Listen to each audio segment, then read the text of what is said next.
dari para ulama yang lain seperti Syekh Ahmad, Zaini Dahlan dan juga ulama-ulama yang lainnya. Hingga akhirnya 2 tahun Habib Ali tinggal di Mekah, maka beliau pun kemudian kembali lagi ke kota Sewon.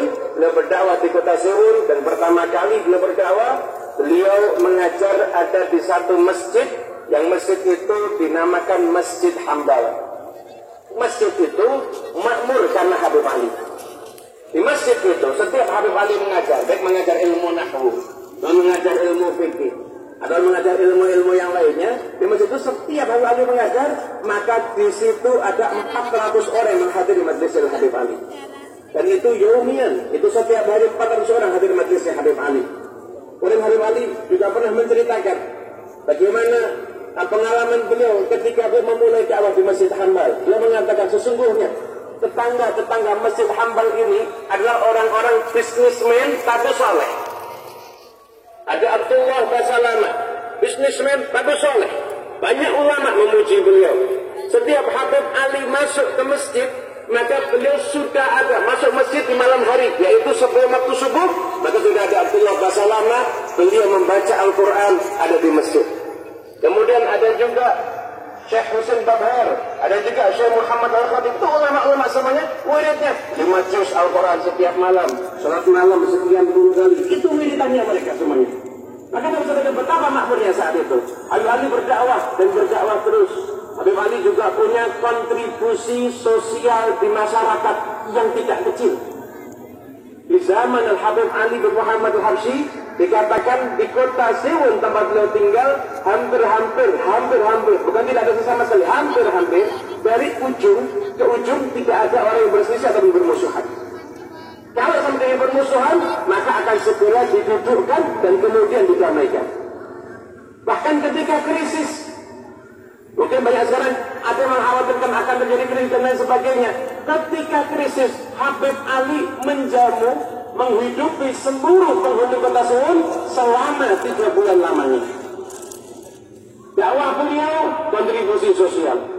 Kemudian beliau mendamaikan orang-orang yang berselisih. Bahkan pernah di kota yang lain hampir terjadi saling bunuh karena ada satu kasus, maka Habib Ali datang ke sana dan Habib Ali yang mendamaikan sehingga kasus risiko terjadi peperangan yang ada di sana sampai angkatan suku dan sebagainya itu bisa meredam. Yang ada hanyalah kasih sayang karena dakwahnya Habib Ali bin Muhammad bin Husain Al-Habsyi. Di usia yang ke-37 tahun, Al-Habib Ali membangun ribat.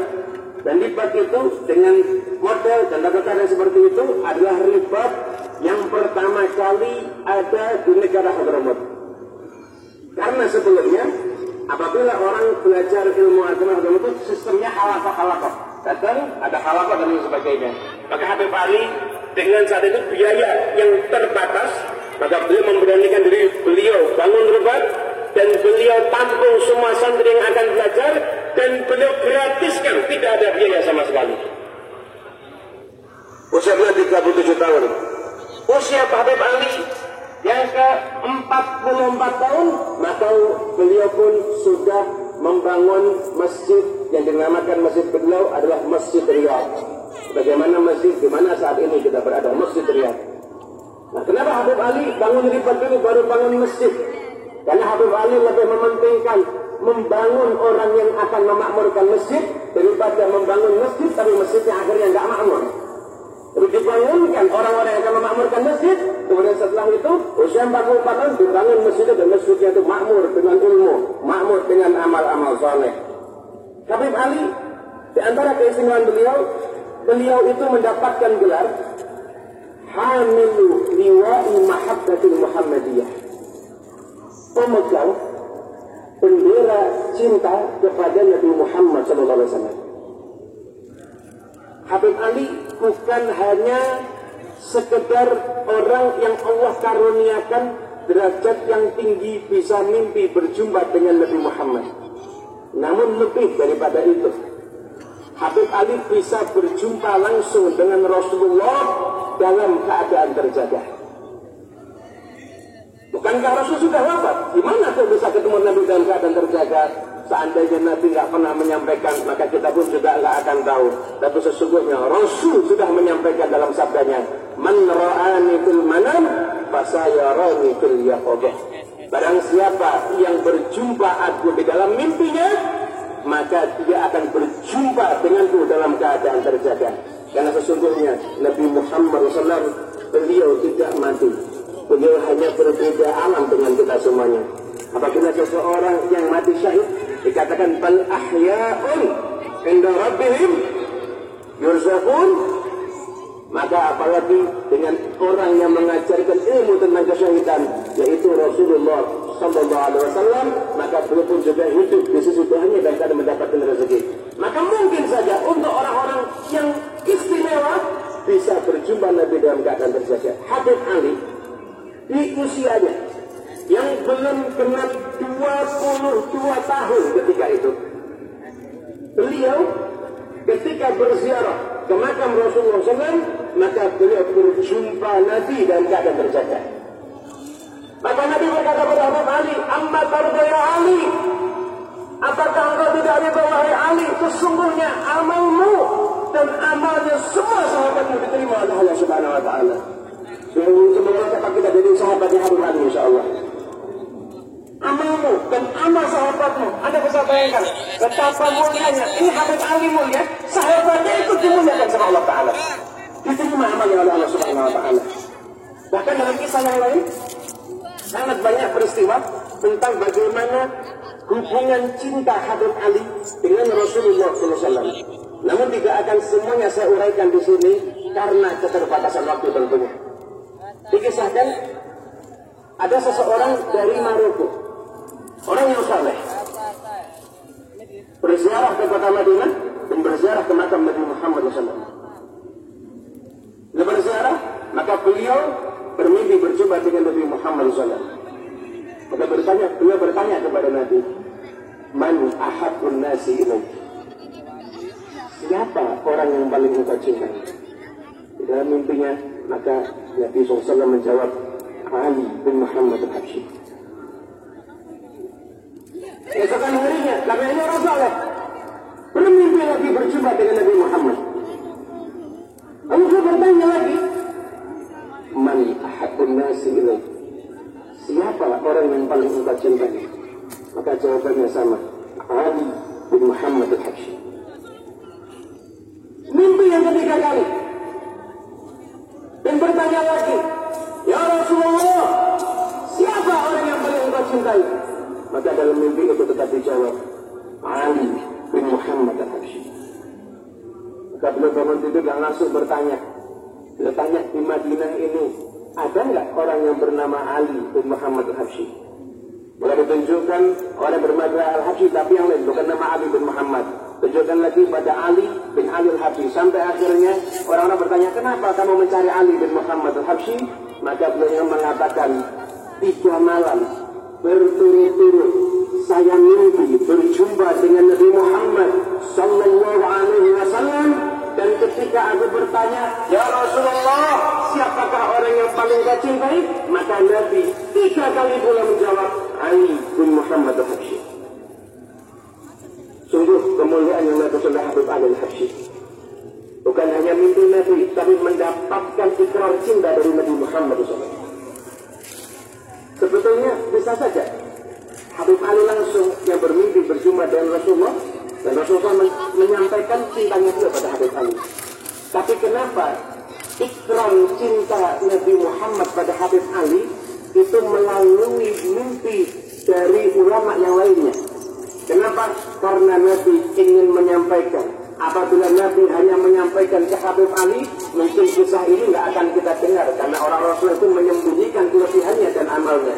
Tapi karena ini disampaikan kepada ulama yang lain, dan dia akhirnya mencari, kisah ini tersebar seakan-akan Nabi mau mengumumkan kepada hidup di masa itu, kepada hidup di masa ini, dan kepada hidup di masa yang akan datang, bahwasanya pernah hidup seseorang yang bernama Ali bin Muhammad al-Habsyi, dan dia adalah orang yang paling dicintai Nabi Muhammad pada di zamannya. Pengumuman dari Nabi Muhammad SAW untuk kita semuanya. diikrarkan cinta kepada Habib Ali. Kalau Anda bertanya, kok bisa Habib Ali sampai mendapat derajat seperti itu? Hadirin yang dimuliakan Allah, Habib Ali ketika beliau ziarah ke makam Nabi, ketika aktivitasnya sehari-hari, beliau satu hari 7 kali khatam Dalailul Khairat. Kalau salat tarawih, beliau satu malam 10 juz. Setiap salat, maka setiap rakaat setengah juz, satu malam 10 juz, 3 hari sekali khatam Quran di dalam bacaan surat tarawihnya. Siapa di antara kita yang ketika menuntut ilmu menghafalkan 12 syarah minhaj di luar kepala? Siapa di antara kita yang ketika usia belianya dikatakan oleh ibunya, dihadapkan oleh para ulama yang ada saat itu, Ibu Habib Ali mengatakan kepada mereka, kalian semuanya menjadi saksi, aku ridho kepada anakku Ali. Siapa di antara kita sudah dapat perkataan itu dari ibu kita? Ibu kita mengatakan di depan orang banyak, aku ridho kepada putraku Fulan. Habib Ali mendapatkan ridho ibunya ini bukan tiba-tiba, tapi karena perjuangan. Beliau nggak pernah menentang ibunya. Bahkan beliau mengatakan, saya ini nggak pernah merasa punya harta ketika ibu saya masih hidup. Karena semuanya milik ibu saya. Bahkan kalau ibu saya itu mau bawa saya ke pasar dan saya dijual sebagai budak, maka saya akan mengaku saya sebagai budak yang saya akan siap untuk dijual. Lantas kalau mendapatkan ikrar cinta dari Nabi Muhammad SAW, siapa di antara kita yang menghiasi waktu-waktu dan beribadah di jalan Allah Ta'ala? Siapa di antara kita yang memiliki hati yang mulia sebagaimana hatinya Habib Ali? Beliau adalah Habib Ali bin Muhammad al-Habsyi, setiap malam mendoakan semua orang yang memusuhi beliau seperti mendoakan orang yang cinta kepada beliau. Siapa yang punya hati seperti itu? Hati yang pemaaf. Bahkan bukan cuma memaafkan kesalahan orang lain, akan tetapi juga memberikan kebaikan kepada orang lain, bahkan kepada orang yang memusuhi beliau. Kalau Anda sudah mendengar ini, maka pantas kiranya kalau memang Habib Ali bin Muhammad al-Habsyi dimuliakan oleh Allah Subhanahu wa Ta'ala dan mendapatkan ikrar cinta dari baginda Nabi besar Muhammad sallallahu alaihi wasallam. Di usia beliau yang ke-68 tahun, Habib Ali menuliskan ekspresi cintanya pada Rasulullah. Dia ubah Maulid Simtud Duror. Bukan dikarang seperti orang menulis buku saat ini. Namun Maulid Simtud Duror, Habib Ali duduk dan beliau mengucapkan, mendiktekan pada putranya dan putranya yang menulis. 3 kali majelis, jadilah buku Maulid Simtud Duror sebagaimana yang sering kita baca. Ketika maulid ini jadi, maka Habib Ali mulai membaca di rumah murid-muridnya. Dan ada salah seorang daripada murid Habib Ali membawa catatan Simtud Duror, dia salim dengan tangannya, kemudian dibawa ziarah ke makam Nabi Muhammad SAW. Murid ini akan membacakan Simtud Duror, dan pertama kali ketika dia dibacakan di makam Rasulullah SAW. Dibaca Simtud Duror di makam Rasulullah SAW, maka selesai murid tersebut membaca Maulid Simtud Duror, maka dalam duduknya dia tertidur dan bermimpi berjumpa dengan Nabi Muhammad SAW. Dia melihat Nabi datang keluar dari makamnya, diambil Maulid Simtud Duror, kemudian dibaca oleh Rasulullah SAW dari awal sampai akhir. Jadi kalau Anda sudah sering mendengar Maulid Simtud Duror, bahkan Anda baca di rumah-rumah Anda, mungkin di majlis Anda, ketahuilah setiap lafaz ibarah yang ada di Maulid Simtud Duror sudah mendapatkan ridho dari Nabi Muhammad SAW. Oleh karena itu, pantas kiranya Maulid Simtud Duror semakin lama semakin tersebar, dibaca ada di mana-mana. Dan insya Allah, sebagaimana itu ekspresi cinta Habib Ali kepada Nabi, maka insya Allah siapapun yang membaca Simtud Duror akan mendapatkan berkahnya Rasulullah SAW. Membaca Simtud Duror juga harus mengikuti tata acara yang benar. Ketika Maulid Simtud Duror itu dibacakan, maka jangan sampai fasal wahina baraza sallallahu alaihi wasallam itu nggak dibaca, karena itu termasuk bagian inti daripada kisah kelahiran Nabi Muhammad. Hadirin yang dimuliakan Allah Ta'ala, kemudian Habib Habib Ali juga punya banyak murid. Maka murid Habib Ali tersebar ada di Indonesia ini, tersebar banyak sekali di Nusantara. Ada murid dari Habib Ali, Habib Muhammad bin Idris Al-Habsyi yang ada di Surabaya. Ada murid dari Habib Ali, itu Habib Alawi bin Segaf As-Segaf yang ada di Pasuruan, yang merupakan guru daripada para kiai yang ada di Pasuruan.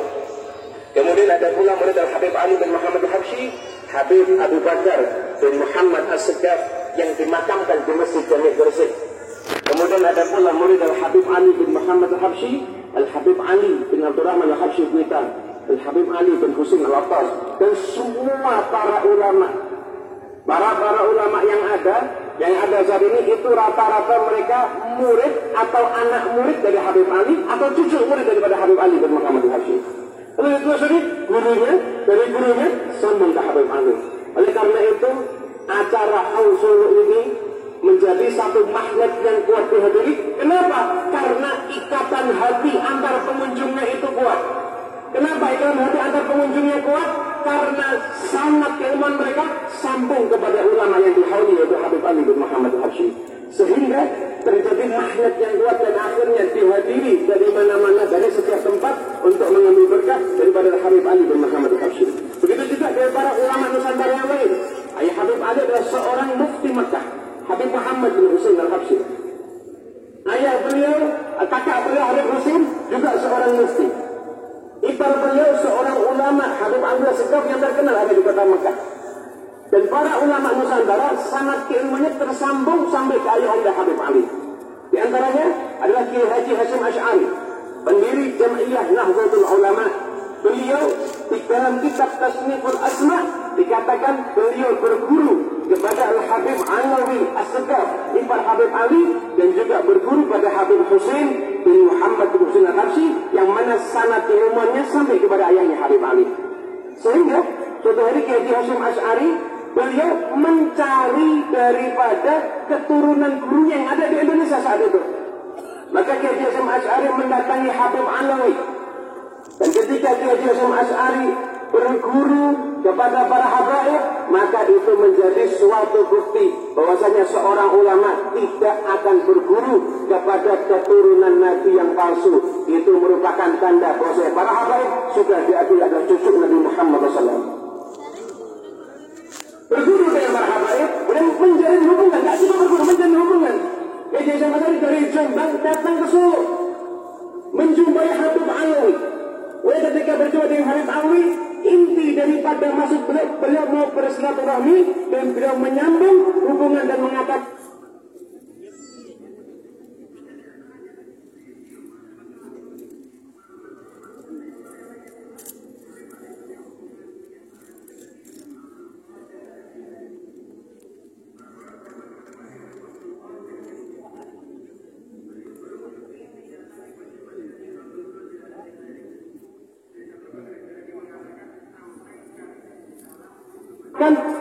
sesungguhnya aku adalah murid dari paman antum yaitu Habib Husin bin Muhammad bin Husin Al-Habsyi. Bagaimana akhlak yang luar biasa ditunjukkan untuk menyambung hubungan dengan para ulama, menyambung hubungan dengan anak cucu Nabi Muhammad sallallahu alaihi wasallam. Karena siapapun yang berpegang dengan anak cucu Nabi, manhajnya mereka, maka tidak akan tersesat. Dua hal yang tidak akan terpusat sampai haud nanti, kitabullah wa itrati ahli baiti. Habib Ali pun juga bukan hanya punya hubungan dan ulama masih hidup, bahkan juga dengan yang telah wafat. Yaitu kisahkan di antaranya selain Syekh Abu Bakar bin Salim,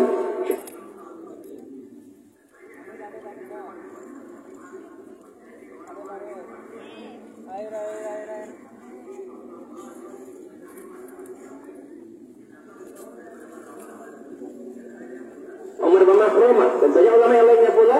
Habib Ali punya hubungan yang erat dengan Syekh Abdul Qadir Al-Jilani. Salah seorang sahabat Habib Ali, Habib Abdul Qadir bin Qutban. Beliau bermimpi 3 kali berjumpa dengan Syekh Abdul Qadir Al-Jilani.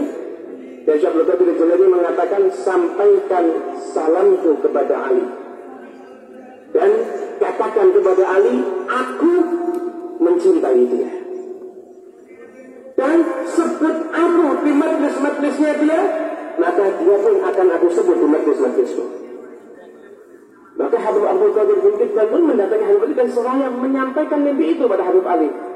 Maka Habib Ali pun merasa bergembira mengatakan, apakah Syekh Abdul Qadir mencintaiku?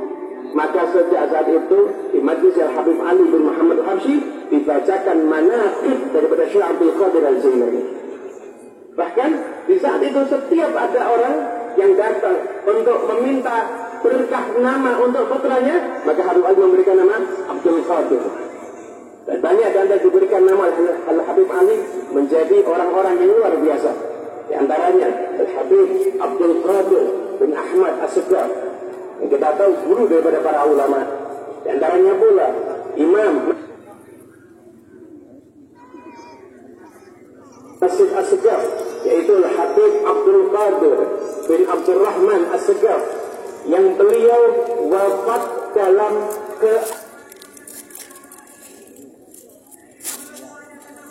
keadaan sujud. Wafat dalam keadaan sujud saat ada di masjid, di bagian masjid yang termulia di mihrab, ketika hari Jumat, di saat mengerjakan sholat Jumat, di sujud yang terakhir. Kemudian Al-Habib Abdul Qadir bin Umar Maulahillah, Al-Habib Abdul Qadir bin Muhammad Lalahi, dan banyak para ulama yang lahir daripada berkah nama tersebut yang menjadi ulama-ulama yang istimewa. Kemudian Habib Ali pada tanggal 20 Rabiul Tsani 1333 Hijriah, Habib Ali meninggalkan dunia fana ini menuju rahmat ilahi. Ya Allah, berilah Habib Ali sebaik-baik balasan.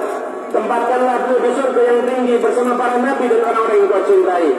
Ya Rabbi Allah, saksikanlah bahwa kami semua mencintai Habib Ali, dan nanti kumpulkan kami bersama dengan Habib Ali dan Nabi Muhammad di surga nanti. Amin ya Rabbal Alamin. Beliau yang dimuliakan Allah, Habib Ali meninggalkan 4 orang putra dan seorang putri. Dan salah seorang putra beliau dimakamkan di masjid ini, yaitu Habib Alawi bin Ali. Dan beliau yang lain juga dimakamkan di kota Solo bernama Habib Ahmad bin Ali. Habib Alawi bin Ali, beliau yang membangun masjid ini. Beliaulah yang pertama kali mengadakan acara ini. Jadi kita semuanya bisa berkumpul saat ini, itu semua karena jasanya Habib Alawi. Karena beliau yang memulai membuat acara ini, membuat haul ayahnya ada di kota Solo yang tercinta ini. Habib Alawi adalah seseorang yang berbudi pekerti luhur. Tamu yang tidak pernah berhenti, pintu rumah selalu terbuka untuk tamu. Beliau orang yang ramah, beliau orang yang dermawan, beliau orang yang berakhlak karimah. Dan Habib Ali adalah terkenal seseorang yang ahli zikir. Lisan beliau selalu basah karena berzikir. Tidak pernah beliau itu kelihatan berhenti daripada zikirnya di saat-saat yang memang disunahkan untuk berzikir. Kemudian Habib Alawi, beliau juga punya seorang putra, yaitu Habib Muhammad Anis bin Abdul Hashid, dan juga putra-putra Habib Alawi yang lainnya. Habib Alawi wafat ada di Palembang, dan beliau atas wasiatnya dimakamkan di kota Solo di samping masjid yang beliau bangun, yaitu Masjid Riyadh ini. Habib Ja'far bin Syaikhan, beliau mengatakan bahwasanya Habib Alawi mempunyai khususiyah yang luar biasa yang jarang dimiliki sama orang lain. Beliau ketika wafat ada di kota Palembang, itu wafat dalam keadaan yang sangat indah. Berangkat, udah siapkan kain kafannya sendiri. Beliau sampai di kota Palembang, ketika beliau wafat, beliau disolatkan di 3 kota bersama para ulamanya. Disolatkan di Palembang bersama para ulama, disolatkan di Jakarta bersama para ulama, lalu disolatkan di Solo pun juga bersama dengan para ulama. Dan beliau itu diiringi jenazahnya melalui udara dan juga melalui daratan dan juga melewati daripada lautan.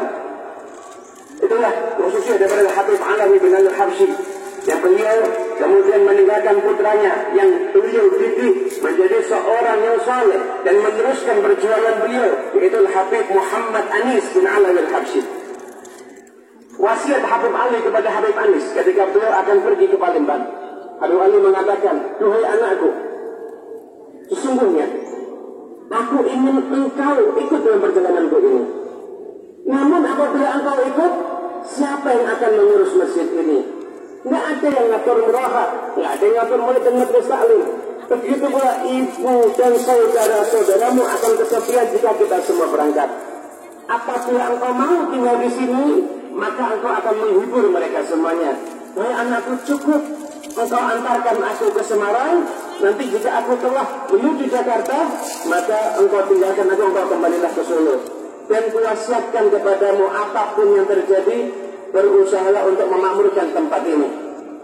Kerjakan kegiatan ini, rawha, maulid, majelis taklim bersama dengan saudaramu Abu Bakar. Kerjakan di tempat ini rutinitas sebagaimana biasa, sebagaimana yang pernah aku lakukan ketika aku berada di tempat ini. Dan sampai sekarang rutinitas itu masih berjalan hingga saat ini, bahkan semakin lama semakin makmur.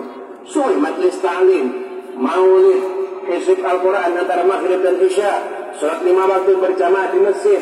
Jadi ketika aku tidak ada di sini, ada engkau di masjid, ini istimewa. Habib Ali yang dipikirkan siapa?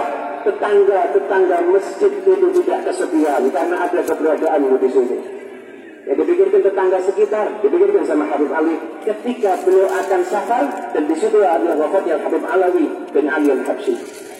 Dan aku, wahai Anis, tidak perlu mewasiatkan kepadamu untuk mengurus ibumu dan saudaramu, karena aku sudah menyaksikan ketika aku ada, engkau sudah sangat baik kepada mereka. Dan aku yakin kalau aku tidak ada, engkau akan jauh lebih baik lagi kepada mereka. Wasiat yang luar biasa oleh Habib Alawi kepada Habib Muhammad Anis, dan beliau pun melanjutkan perjuangan ada di masjid ini. Habib Anis bin Alawi Al-Habsyi, beliau yang merintis untuk menyambung hubungan lagi yang sempat terputus antara Nusantara ini dengan Hadramaut, negeri asal para wali songo. Ketika itu sempat terputus, maka Habib Anis berangkat bersama rombongan, kemudian berjumpa dengan Habib Abdul Qadir bin Ahmad dan para ulama yang lainnya, kemudian meminta dai yang masih muda untuk dibawa ke Indonesia dan untuk berdakwah di Indonesia, dan akhir menyampaikan dakwah di sini, dan akhirnya membawa murid untuk belajar ada di Hadramaut sana, dan akhirnya dipilih Habib Umar bin Muhammad bin Sulaiman bin Habib, dan terus kesinambungan dakwah itu berlangsung sampai saat ini. Habib Anis ada orang yang mewarisi akhlaknya Rasulullah. Salah satu yang paling menonjol dari beliau, setiap orang duduk dengan Habib Anis selalu merasa dirinya orang yang paling dicintai. Dia pernah duduk dengan beliau, siapapun merasa akunya orang yang dicintai. Setiap orang. Karena betapa luhur akhlak beliau. Bahkan beliau amalnya luar biasa. Setiap hari hidupnya berzikir, memakmurkan masjid, membaca Al-Quran, menghatamkan Al-Quran, membaca kitab, memakmurkan majelis ilmu, bersilaturahmi. Beliau mengatakan, saya tidak punya amal apa-apa, saya hanya cinta kepada orang soleh, dan saya pun juga cinta kepada ilmu. Pada hari Senin 14 Syawal tahun 1427 Hijriah, Habib Anis berpulang ke rahmatullah, dan beliau meninggalkan putra-putranya, melanjutkan perjuangan beliau di sini, memakmurkan tempat ini. Sebagaimana Habib Alawi memakmurkan tempat ini, maka sampai saat ini pun tempat ini selalu dimakmurkan. Sebagaimana dulu Habib Ali berhubungan dengan Syekh Abdul Qadir Al-Jailani, maka sampai sekarang pun yang ada di tidak bergeser sedikit pun.